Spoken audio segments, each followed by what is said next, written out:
Olá, minha gente, hoje é quinta-feira aqui na TV Evangelizar. Estamos começando o programa Hora Boa. E para você não se esquecer, na minha, na sua e na nossa TV Evangelizar. É o seguinte, você já ouviu falar da ISO 9001? O que é isso, William? É de comer? É de beber? Calma, não se desespere. Daqui a pouco nós teremos um especialista falando sobre isso. Teremos também a dica do Júlio Lucro. O que o Júlio vai falar para nós hoje, hein, Dona Maria? Ô, seu José, fique conosco. Teremos notícia e muito mais. Roda a vinheta.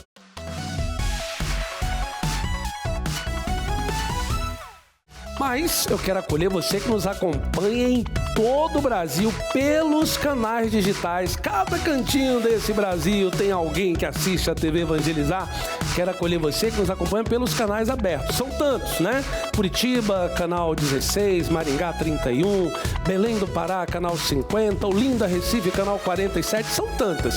Mas quero acolher pela Sky, pelas plataformas digitais. Enfim, sejam todos bem-vindos. Hoje nós vamos falar sobre segurança no trabalho. Preste atenção, pare tudo que você está fazendo. O Brasil é o quarto país com maior número de acidentes de trabalho. Olha, a cada 3 horas e 40 minutos, eu vou repetir, a cada 3 horas e 40 minutos, uma pessoa morre em serviço. Um dado alarmante. Vamos acompanhar. Muito se vê, mas pouco se fala. Acidente de trabalho é assunto sério e merece a atenção de todos.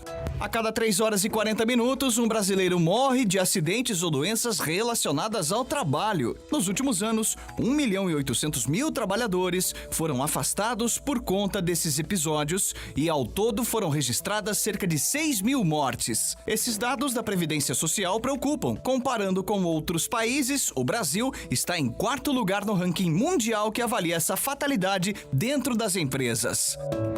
Podemos citar vários fatores que levam a isso, como, por exemplo, jornada de trabalho prolongada, pressão frequente por resultados, negligência, lesões por esforços repetitivos e manuseio de cargas ou de produtos perigosos.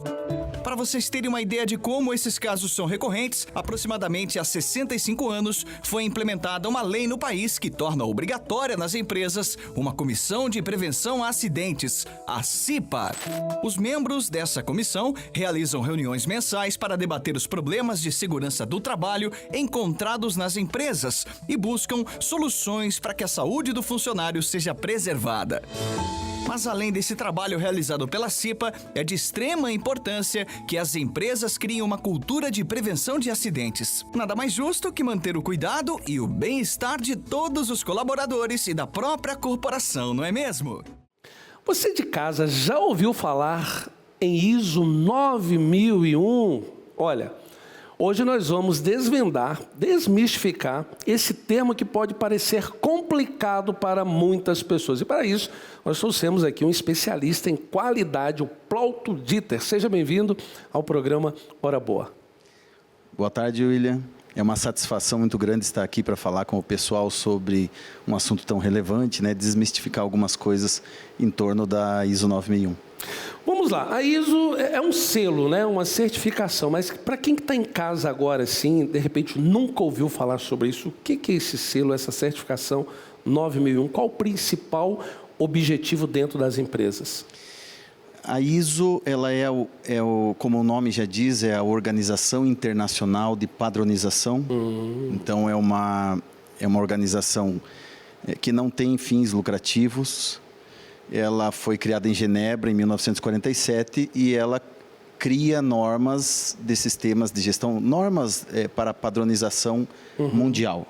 Então, ela está presente em mais de 160 países, e dentre essas inúmeras normas, nós temos a 9001, que aborda sobre qualidade dentro das empresas, né, aplicáveis a todo e qualquer tipo de negócio. Você perguntou sobre os principais objetivos. Então, nós temos que pensar sobre 3 óticas diferentes. O retorno ao acionista. Então, essa norma ela foi criada justamente para trazer o retorno, para gerar prosperidade, gerar riqueza, né, para que a empresa possa avançar no mercado. Uma segunda ótica seria, né, ela é a melhoria contínua dos processos. Bacana. Então, ao longo da jornada da organização, pelo caminho da qualidade, nós precisamos melhorar processos, produtos, serviços, para poder jogar o jogo da concorrência, da competitividade. E a terceira ótica seria que aumentar a satisfação dos clientes. Se nós olharmos por essa ótica, vamos enxergar que, trazendo mais retorno ao acionista, então a organização tem mais recurso para operar a melhoria contínua de produtos, processos e serviços. Bom, se eu melhoro se eu melhoro o produto, o processo, o serviço, eu garanto mais satisfação para o cliente e aí eu ganho mais mercado, o que vai retroalimentar a primeira engrenagem, que é o retorno financeiro ao acionista. Nós entramos num ciclo que se retroalimenta. Bacana, ou seja, todo mundo ganha, né?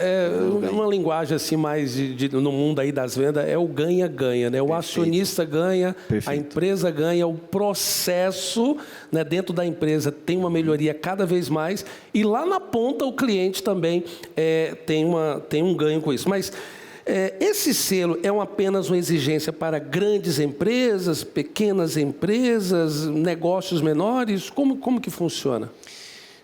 O objetivo de todo e qualquer empresário, né, do investidor, né, dos acionistas, é crescer, não importa em qual momento a empresa se encontra.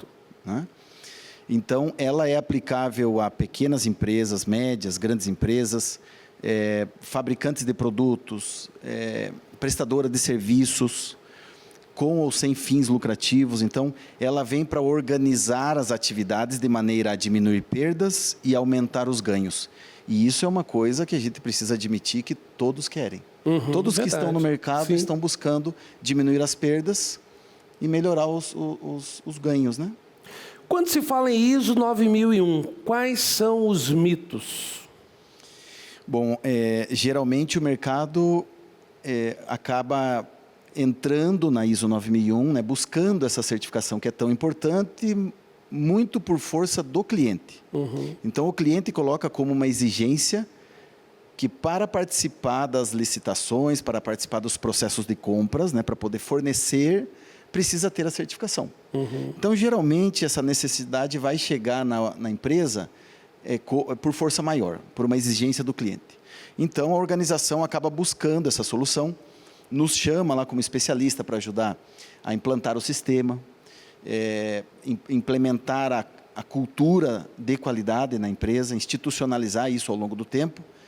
E aí, como a organização está sendo exigida por essa certificação, ela vai buscar uma certificadora, onde se realiza uma auditoria de terceira parte, que nós chamamos auditoria de certificação, mais popularmente conhecida, e através de uma análise, um organismo que também é acreditado no mercado, ele é independente, vai fazer uma auditoria com auditores independentes e vai certificar essa empresa. A certificação nada mais é do que um reconhecimento formal de que existe um sistema. Muitas vezes, pequenas empresas têm um interesse, vem por outro viés, né? Tem um interesse de ter o sistema de gestão da qualidade, por enxergar os benefícios de um sistema de gestão. Nesse caso, já não é mais por uma exigência do cliente. Mas ela não tem interesse de formalizar o mercado. Então, ela tem um sistema de gestão, muito embora não é certificado. A certificação vem quando há o interesse de mostrar para o mercado que um organismo independente, acreditado por organismos mundiais, esse organismo ele entrou na empresa e com auditores independentes fez uma avaliação do sistema, olhando o padrão normativo, que é a ISO 9001, que é a norma com os requisitos, e aí, ao final, pode-se chegar à conclusão de que o sistema existe naquela empresa. Bacana. Então, é emitido um certificado para a empresa poder formalizar no mercado que sim, aquilo que ela vinha afirmando, que tinha um sistema de gestão de qualidade, agora é um fato e é reconhecido por uma parte independente. Você já falou da questão dos acionistas, falou da questão da melhoria dos processos e falou também da qualidade no serviço, né? Mas, e de uma forma ou de outra também, já falou ali da questão dos colaboradores. Mas uma última pergunta, né? No concreto, no dia a dia, na rotina do colaborador, o que muda? Bom, essa é uma questão muito importante, uma excelente pergunta que você está me fazendo, Porque muitas vezes, como consultor, eu entro nas empresas justamente para implantar esse sistema. Mas esse sistema, além de implantar, ele precisa ser implementado, ou seja, colocar-se em prática no dia a dia aquilo que foi criado. Né? Então, o pessoal às vezes fica um pouco perdido, o pessoal ali do nível tático e operacional, porque, olha, sabe que está chegando um consultor aí para nos ajudar a ter agora para falar de ISO 9001, para termos aqui na empresa um sistema de gestão da qualidade. Mas ainda é muito obscuro para eles. Eles ainda não entenderam o que significa. E nós entramos com essa parte de orientação, onde nós deixamos muito claro que quando nós temos muitas pessoas fazendo a mesma coisa, nós teremos com certeza lá na frente a variabilidade, porque a natureza é aleatória. Sim. Então, se eu não criar padrões, se eu não escrever aquilo que deve ser feito da maneira que deve ser feito, no tempo certo, pelas pessoas, pelos respectivos responsáveis, naquele ambiente, se eu não escrever esse padrão, cada um vai fazer de uma maneira. E aí o cliente que está lá esperando esse produto, que a empresa está produzindo, ou esse serviço que está sendo prestado, ele vai apresentar variabilidade. E essa é uma grandeza inversamente proporcional ao que chamamos de qualidade. Quando varia muito, eu perco qualidade lá no final, porque o cliente ele acaba tendo um dia um produto com uma característica, outro dia um produto que já não é mais a mesma variação, coisa. Né? Exatamente. Então, a qualidade vem para diminuir a variabilidade. Mas e o que muda no dia a dia das pessoas? Trabalhos padronizados. Por isso que nós temos ali o S, né, da ISO, que é Standardization, né, do termo em inglês, que vem da palavra padrão. Né? Então, o padrão ele é buscado escrever aquilo que é feito da maneira correta para que todas as pessoas possam fazer da mesma maneira. Assim, nós vamos diminuir bastante a variabilidade na saída e o cliente vai ficar muito mais satisfeito por ter ali um resultado mais padrão também, né? Bacana, gente. Aí um bate-papo assim super esclarecedor. E lembrando também, né, que de tanto você repetir com um padrão, você alcança também uma excelência, né? Plauto, muito obrigado pelo bate-papo, né? Uma conversa bem esclarecedora. Tenho certeza para você que está aí do outro lado, não sabia o que era ISO 9001, ficou muito claro. Mas é o seguinte, agora nós vamos acompanhar aí esse quadro Aconteceu Aí. Roda o VT, minha gente.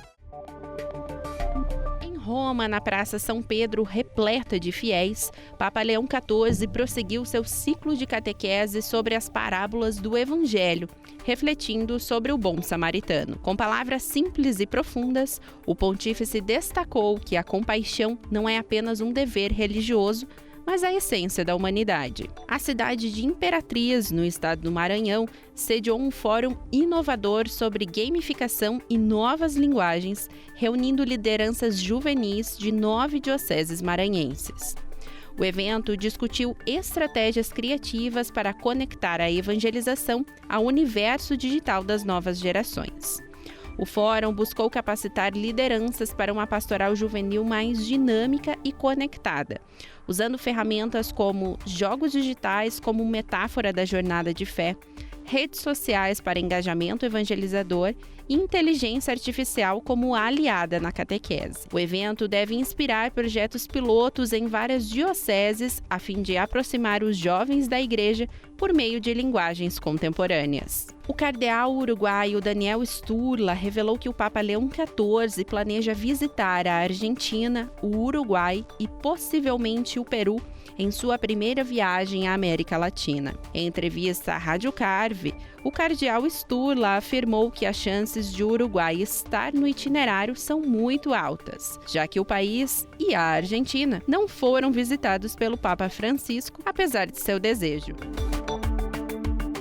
Você acompanhou então o quadro Aconteceu Aí e nós vamos agora para um breve intervalo. Fique conosco porque o programa Hora Boa daqui a pouco está de volta.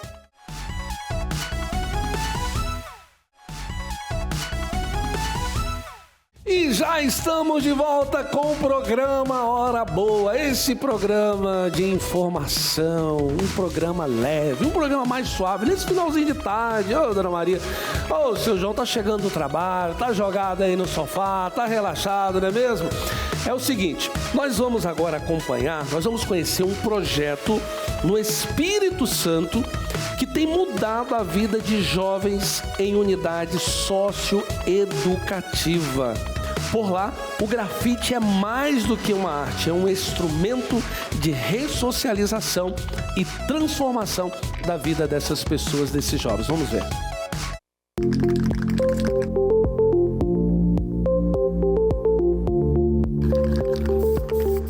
Eu fiquei com um pouco de receio, porque às vezes a gente não acredita no nosso potencial. A gente, nossa, eu não vou ser capaz de fazer isso, nunca fiz isso. Mas se a gente tentar, dá certo.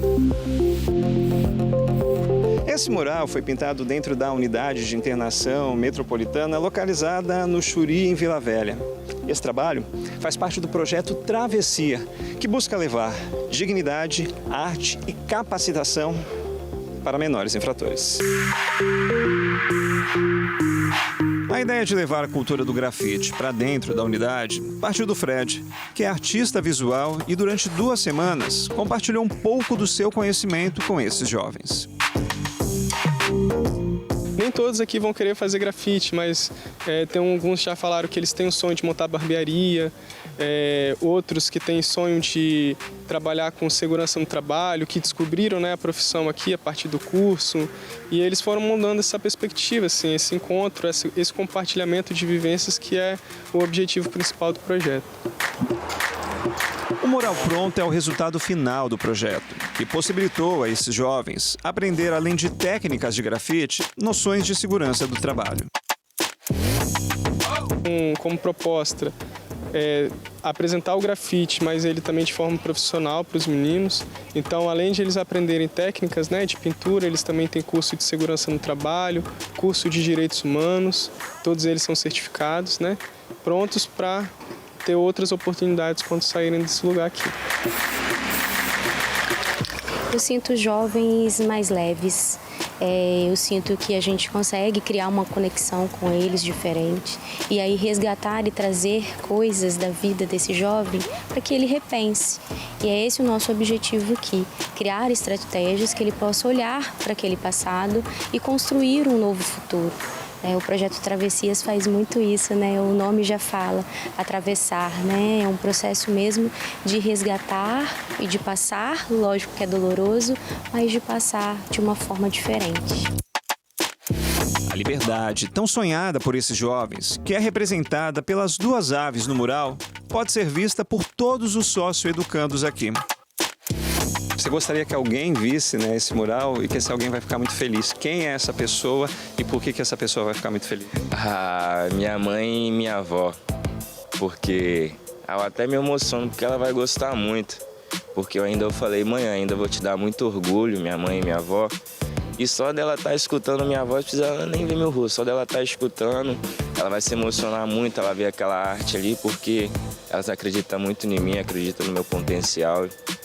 E é isso.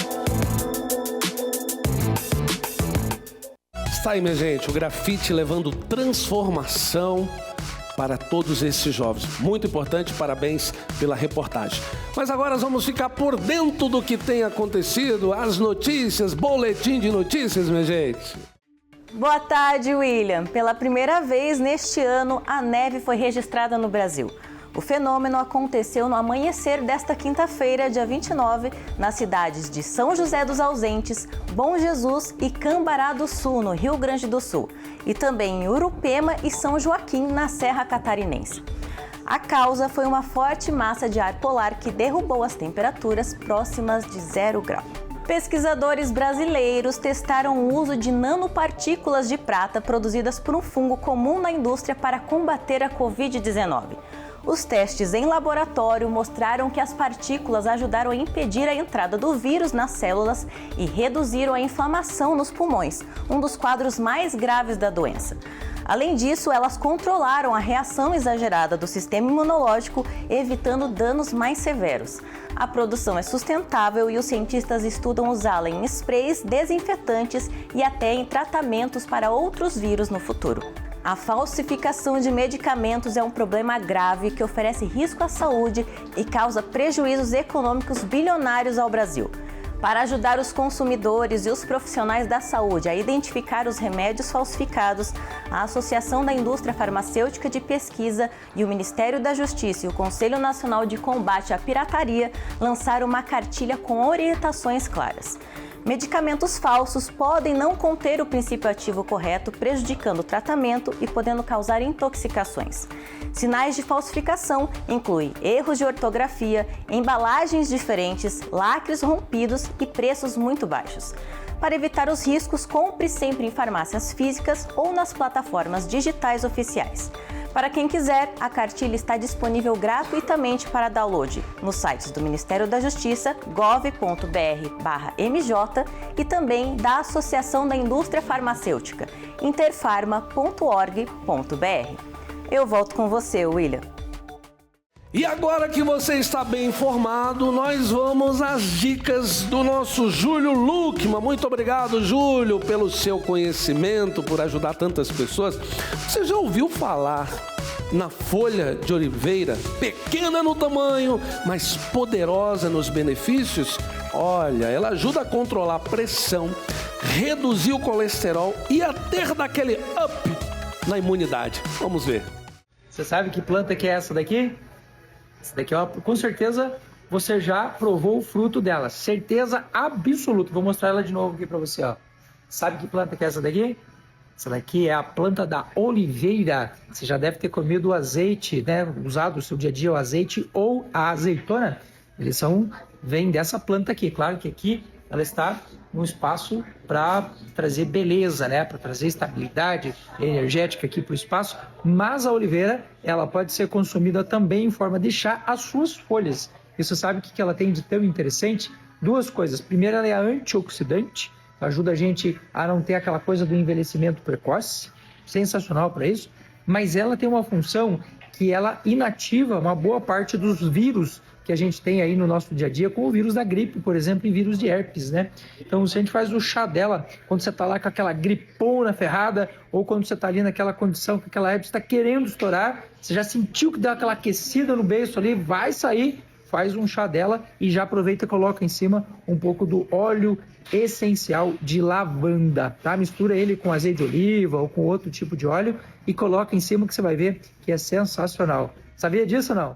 Obrigado, Júlio Luckman, pelas dicas, gente. Acompanhe o Júlio aí nas redes sociais. Cada dia aí tem uma dica bacana pra você, tá bom? E antes de encerrar o programa, eu quero agradecer a família Evangelizar. Obrigado por você contribuir todos os meses com essa obra de Deus. Mas eu quero agora chamar a atenção para você que ainda não faz parte da nossa família. Tem 2 telefones aí. O meu 0800, o outro é o 41 3221 6060, que é o nosso número do WhatsApp. Através desses 2 números, você pode entrar para a família Evangelizar, sim, e pode contribuir aí todos os meses. Faça o seu cadastro e nos ajude com 10, com 15, com 20. A contribuição, a doação, ela é espontânea. Venha fazer parte da nossa família, venha evangelizar o Brasil e o mundo conosco, venha fazer parte da nossa história, venha levar a caridade como desdobramento da nossa fé. E desde já, Deus te abençoe. Eu preciso terminar o programa, mas amanhã é sexta-feira, espero por vocês. Tchau.